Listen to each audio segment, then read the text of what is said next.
ഒരാൾ നോ എന്ന് പറഞ്ഞാൽ അതിനെ റെസ്പെക്ട് ചെയ്യുക എന്നത് ഏറ്റവും ഇമ്പോർട്ടന്റ് ആയിട്ടുള്ള ഒരു കാര്യമാണ്. വേണ്ട എന്ന് പറയുന്ന ഒരാളെ നിർബന്ധിച്ച് ഒന്നും ചെയ്യിക്കരുത്.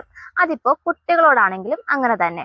നമ്മൾ മുതിർന്നവർ കുട്ടികളിൽ വേണ്ട എന്ന വാക്കിനെ ബഹുമാനിക്കാതെ ഒന്ന് കെട്ടിപ്പിടിച്ചാൽ എന്താണ്, അല്ലെങ്കിൽ ഇതും കൂടി ഒന്ന് കഴിക്കൂ എന്നൊക്കെ പറഞ്ഞ് നിർബന്ധിക്കുമ്പോൾ നമ്മൾ അവരെ പഠിപ്പിക്കുന്നത് നിങ്ങളുടെ ഇഷ്ടക്കേടുകൾക്ക് ഒരു വിലയുമില്ല, അല്ലെങ്കിൽ പറയുന്നതെല്ലാം അനുസരിക്കണം എന്നൊക്കെ ആകാം.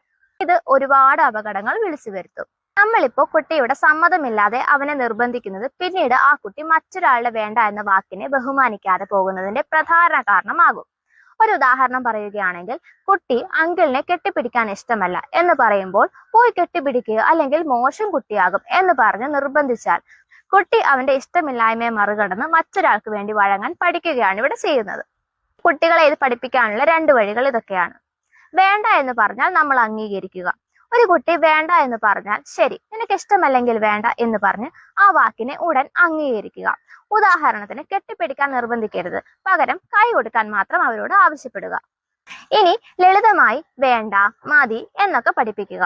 എനിക്ക് വയ്യ, എനിക്ക് തിരക്കുണ്ട് എന്നൊന്നും പറഞ്ഞ് ന്യായീകരിക്കാതെ വേണ്ട, എനിക്ക് താല്പര്യമില്ല എന്ന് മാത്രം പറഞ്ഞാൽ മതിയെന്നും അതിന് വിശദീകരണം നൽകേണ്ടതില്ല എന്നും കുട്ടികളെ പറഞ്ഞ് മനസ്സിലാക്കുക. സമ്മതം എന്നത് ഒരാളുടെ വ്യക്തിപരമായ അവകാശമാണ്. ആർക്കും അത് നിർബന്ധിച്ച് വാങ്ങാൻ അവകാശമില്ല.